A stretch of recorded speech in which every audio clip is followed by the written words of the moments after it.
Akin ang buksan ka-farm para makita nyo kung maganda ba ang kanyang laman or hindi. At siyempre ka-farm, atin tikman. Ayan. At ngayon ka-farm, kukuha tayo ng avocado. Ito ang kanyang puno ka-farm. O, ayan, o.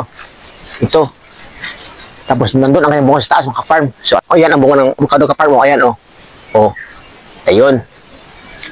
Yan ang aking kukunin ka-farm para ating kainin. Ayun, o. O. Di ba, marami-rami rin ka-farm. Ayan, marami-rami rin, o. Ayun. Bago ako magtatsak ng puno ka-farm, ito mo lang ang gagawin ko. Itong hulog ka-farm mo, hinog na hulog. Akin ang buksan ka-farm para makita nyo kung maganda ba ang kanyang laman or hindi. At siyempre ka-farm, atin tikman. Ayan, o.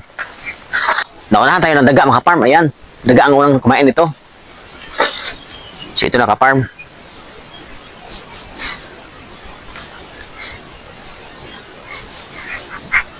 Nako.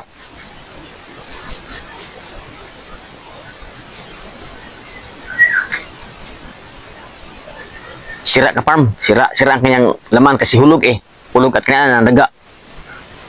Pero atin pa rin siyang buksan ka-farm kung luka maganda.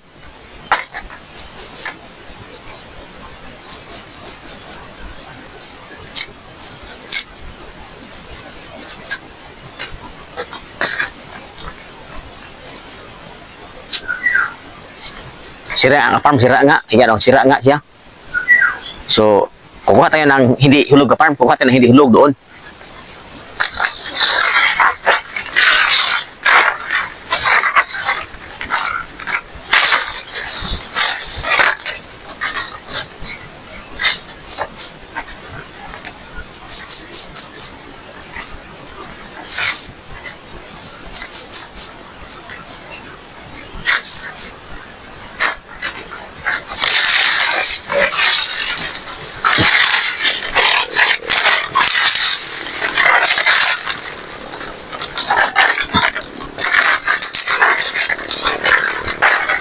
At itong dahon na ito, ka-farm, ito ay buyo, ka-farm, oh. Ito ang dahon ng buyo.